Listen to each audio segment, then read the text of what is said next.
Hello, it's Heather Westwell. And me, Fergus Woods Dunlop of New Old Friends Again with Chapter 7 of Crimes Against Christmas, a daily comedy audio drama for Advent. We pick the story up with Artridge finally having met all the other inhabitants of the Isle of Richenstan. Is he going to make it to bed after his long journey at last? Or does the island have other plans for him? Chapter 7. Betty Bites It. Butler shepherded Lord de Planus through the door at one end of the room, and the maid scuttled out the other, neither offering a goodbye nor even acknowledging my presence. I wasn't wholly sure what I'd learned, but I was sure there must have been some things worth noting, so out came the book. The German who'd hired me had said he'd gathered together all the people who could feasibly in the market to steal the Fabergé Bauble. So did that mean I could discount the staff and the family and even Turtle and Michelle because they'd not been invited by the German? That would only leave Vickers, Drummer, Crimine and Fuctofino. I should be able to solve a 1 in 4 problem without too much trouble, surely. Which was handy, as the deadline for my bonus was midnight the following day, Christmas Eve. I was fairly well decided it would either be the Italian or the Russian, to be honest, and now I just needed to figure out which and how. I rose from my chair, mild inebriation making its presence felt once more with a pleasant dizziness, but another splash of water in my room before dinner would do the trick. It was as I opened the door to leave the hall that the sober detective within me highlighted a clue the tipsy party guest was in danger of overlooking. Butler and de Planus had just exited the same way, and his lordship had stopped Butler from discussing something. But what? Missy the maid had shown a willingness to share the truth, even when it wasn't in her best interests, and I felt certain with a dash of the old Artridge charm I could extract any information she might have about these other duties of Butler's. If the charm didn't work, perish the thought, I'd brought along some of the Fabergé nest egg to grease the wheels. I pivoted smartly on the ball of my foot and strode purposely towards the opposite doorway, beyond which I found a Spartan corridor with bare flagstones and simple whitewashed walls. The emptiness contrasted with the rest of the manor, which had been decked out with all the usual trappings of the season. The only ornamentation here was a large clock. This imposing timepiece had an unnecessarily loud and annoying tick. Having seen the way de Planus treats his domestics, I shouldn't wonder if he hadn't had it specially built that way to remind his staff whose time they were on. There were various offshoots from the main trunk, but Missy was on her way to chivvy the cook along, so I followed my nose to the kitchen. I was enjoying the fact that I was a detective here to sniff out clues, and here I was literally following a scent, when my appreciation of wordplay was interrupted by a blood-curdling scream. I broke into a run and rounded a corner. My shoes skidded on the flagstones, throwing my weight against the far wall and knocking me to one knee. I looked up, and I'll never forget what I saw. Missy the maid was stood directly in front of me, hands to her mouth, tears streaming down her dappled cheeks, trembling. Beyond her was, I had to assume, Betty. The cook's huge body was sprawled across the kitchen workbench. Pots and utensils scattered across the floor and broken crockery was everywhere. But my eyes were drawn inexorably to her face. There was no question Betty was dead. A weighty iron pipe lay by her body, one end crimson with blood and her head haloed in deep vermilion. Her face was a hideous ploughman's lunch, tomato-red skin streaked with Stilton-like blue veins and 2 bulging pickled onions for eyes. But it was her nose and mouth which truly appalled. From between her waxen lips stuck the end of a large piping bag, presumably the one she had so recently employed to make our starters. The bag had been shoved down into her mouth with such ferocity the filling had forced its way out of her nostrils. What I was seeing was so disgusting and unexpected it took me a few moments before I could get to my feet. Missy had not moved from the spot. I didn't suspect the maid as a murderer for a second. Her hands and uniform were spotless, and she was half the size of the cook. But perhaps she'd caught a glimpse of whoever had done this. I had to physically lift the trembling maid from where she stood and heave her back around the corner where she slumped onto the floor with her back against the wall. "It's okay, Missy. It was Missy, wasn't it?" I was trying to be as calming as I could. I began stroking her arm and speaking softly, but my heart was pounding in my chest. What monster could possibly have committed the act which led to what was lying just around the bend? Why don't you tell me what you saw? I can't say it. You can trust me, Missy. I'll protect you. It's too difficult to say. I know. It's awful. But if you tell me, I'll try and help, I promise. She looked at me for the first time. Her eyes were swimming in pools of tears, but behind that they looked empty. Fear and sadness had gone and was replaced with nothing. A void.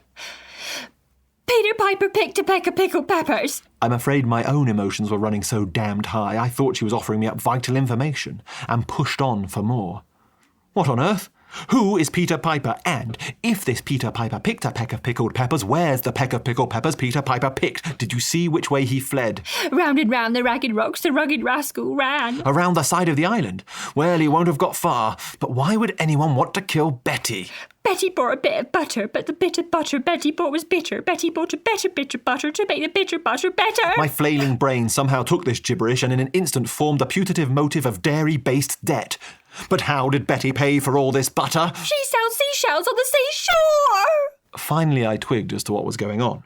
The poor thing had lost her mind and was talking only in tongue twisters. I stopped stroking her arm, but my hand continued to shake, so I ran it through my hair and sat myself next to her against the wall and tried to catch my breath. It's okay, Missy. It's okay. You just rest. I continued to sit with her, occasionally stroking her arm as she carried on whispering her last tongue twister, the S's and shahs echoing the seashore upon which this she sold shells. She sells seashells on the seashore. She sells seashells Richtenstein was a big, solidly built place, so the maid's scream hadn't roused as big a crowd as I thought it might. Butler was first on the scene, and took it in with remarkable stoicism. But was he too cool about it? But he'd headed off in the other direction with Duplantis, so he couldn't have made it back to the kitchen before Missy and I, could he? Then again, he'd demonstrated when I first arrived that on Richtenstein, time and space aren't quite as I'd expect. There was almost certainly another combination of passages that could lead him or anyone else to the kitchen. He'd definitely entered the kitchen from a different direction to Missy and myself. While I was sat soothing the maid, I'd heard him, or someone, let out a small gasp, then dash out, returning a few moments later. I shouted for him to come to where we were huddled. Having seen one colleague so disgustingly dealt with already, I suppose it wasn't surprising that he wasn't fazed by the state in which he found his younger charge. He asked a couple of questions and received the same sort of alliterative answers as I had, before stroking his chin and unfurling one of the most remarkable sentences I've ever heard. Well, I'm not a psychiatrist, sir, but if I had to guess, I'd say we were looking at a classic case of frontotemporal semantic dementia brought about by experiencing a shocking event, limiting the poor girl's vocabulary to phrases she learned during the elocution lessons I'd been giving her at the behest of Lord Duplantis, which could in time progress to non-fluent aphasia, Pick's disease, or, of course, cure itself. He paused, and seeing the incredulous look on my face, added, "But that's just a layman's guess, sir." I was stunned by the depth of his knowledge. His little party piece about nominative determinism on arrival had been amusing, but how on earth would he have such an explanation as this ready? And I said as much. How on earth do you have such an explanation as that ready? I enjoy reading medical encyclopedias from the library, sir. But I'm afraid you need to come with me, sir. Shouldn't we do something about Betty? I asked, gesturing around the corner. She isn't going anywhere for now, sir, and we have more pressing matters to attend to. What could possibly be more pressing than the corpse cooling in the kitchen? My outburst was picked up by the shell-shocked Missy, who echoed, "Corpse cooling in the kitchen, corpse cooling in the kitchen." The butler calmed her with a gentle hand upon her head and spoke very softly to me. "Well, sir, I think we've probably identified Betty's killer, sir." It was clear Betty had been killed, but hearing the word killer sent a shudder through my body. I was on an island with a killer with no way off for 3 long nights. But Butler claimed they'd identified who it was. He explained what had happened whilst we carried Missy bodily between us to her room, and then he led me to the dining room where all the other occupants had been assembled. Almost all the other occupants. Butler told me as soon as he'd heard Missy scream, he first assumed it would be in relation to a housekeeping catastrophe resulting in the delay of dinner. He suggested Lord Duplantis should gather everyone together in the dining room and give them more drinks while he went to investigate the noise, his plan being that the staff could at least begin to serve some hors d'oeuvres while whatever fiasco was taking place in the kitchen resolved itself. Of course, when he saw Betty, the situation instantly changed, and he returned to the dining room as quickly as he could. Duplantis had successfully rounded up every known inhabitant of Richtenstein bar myself, Missy, Betty, Drummer, and the Duke, who had refused to leave his room. Butler and I detoured via the old boy's quarters and, with some difficulty, convinced him to come with us. I'd managed to regain my composure by the time we joined the, by now slightly fractious group. I explained as briefly and broadly as possible what had happened in the kitchen and the situation we were now in. There'd been foul play and there was no way of raising help from outside the island until Boxing Day in 3 nights' time. Drummer, with his unexplained absence, was the obvious prime suspect. But I kept a close eye on the various reactions the grisly news provoked in the others. Don Crimene instinctively raised a hand to his scar with a grimace, the mention of violence perhaps recalling unpleasant sensations. Lady de Planas had been huddled close to the Italian and buried her face into his chest. Fuctafina had lain claim to a bottle of vodka and drained a hearty measure before refilling her tumbler. Father Vickers unsurprisingly blessed himself and began to pray. Lord de Planas looked the most genuinely upset. His mouth fell open and his eyes became rimmed with tears. Turtle and Michelle were already looking uncomfortable, stood awkwardly in a corner away from the others, and the news seemed only to heighten their discomfort. The Duke seemed positively energised by the news, and it was he that broke the silence. Well then, it's bloody obvious the bloody American has done it, isn't it? Probably tried it on with poor Betty. You know how those Yanks love a big girl, but he got more than he bargained for with her. She was a fighter, was Betty. She'd have given him what for. The bloody idiot must have got carried away, did her in, then scarpered. It seemed a bit far-fetched to me, but in stressful situations leadership holds more water than likelihood. We all accepted the Duke's explanation and set about making a plan. Lady de Planas thought everyone should go back to our rooms and lock the doors. She was quite insistent nobody should disturb one another, and the meaningful look she gave Crimene to enlist his support led me to believe she didn't plan on being entirely alone. Vickers obviously didn't see the same subtext as me and was an ardent supporter of her ladyship's suggestion, but others were less keen. Butler, de Planas and Fuctafino were strongly in favour of definitive action and put forward the case for search parties combing the house and island to seek Drummer out. Turtle and Michelle preferred not to give their opinion, and in truth, most of the room preferred not to hear it. I was fairly on the fence myself. There were 3 nights before the boat would return, and Drummer wouldn't be able to survive that time without food and drink, so we could keep ourselves safe and simply wait for him to return to the scene of the crime looking for provisions. But equally, the idea of just allowing a murderer to remain at large felt pathetically passive given our numerical advantage. Ultimately, it was the influence of the Duke's forceful personality that won the day. He came down decisively on the side of action, and so it was agreed we'd split into groups and begin the search. The groupings largely decided themselves. Lady de Planas insisted she and Don Crimene would search the upper floors and the attic. Lord de Planas offered to take the ground floor and the cellars, with the Duke accompanying him as the old coot openly said he didn't trust his son-in-law not to help himself to the good stuff while he was down there. Vickers demanded he be paired with them, taking comfort in the Duke's confidence. Everyone understood Turtle and Michelle came as a unit, and the Princess surprised me by saying she'd accompany them in searching the east of the island, leaving Butler and I the west. Between us, the steward and I decided it would be safer if we took Missy along too, not wishing to leave anyone unattended. Outside, the wind was bitter and the rain driving and cold. Unless Drummer had, by dint of incredible foresight, committed the murder in full sou'wester and thermals, he wouldn't last the night without succumbing to exposure. Butler and Missy had, at my insistence, borrowed winter coats from Lord and Lady de Planas, and we'd all wrapped blankets around our heads and shoulders. Butler led the way, with a lantern swinging before him. We must have looked like the 3 wise men in a very odd production of the Nativity, Melchior, Balthazar and Caspar following the flickering light, but in search of not a manger, but a mangler. The west of the island was farthest from the mainland, the opposite side from where the boat had dropped me off, but I was getting a first-hand look at the criss-crossing paths Butler had mentioned. Some of the walkways he led us along basically left us scrabbling on all fours across wet scree next to precipitous drops. The thought did cross my mind that, if it turned out either the butler or the maid were in fact a deranged killer hell-bent on offing the whole island, beginning with Betty and Drummer, well, this would provide a perfect opportunity to literally bump off another. Thankfully, this appeared to not be the case, as all 3 of us negotiated the final bend and the House of Richtenstein loomed before us. There was a bright moon that night which backlit the imposing edifice and gave it a sinister atmosphere. One could easily imagine a lightning crack arcing behind it and a cloud of bats flooding out of one of the towers. Conversation had been sparse as we picked our way carefully between the rocky outcrops and loose pathways. But as we approached the house, Butler somewhat spoiled my sense of accomplishment by observing that there were a number of caves down by the shoreline, which we couldn't safely access, which Drummer could have taken a chance to reach for refuge. I replied that even if he were hidden out there, a combination of weather and hunger would soon drive him back to the house. I wish to switch my Swiss wristwatch for an Irish wristwatch, was Missy's considered contribution to the conversation.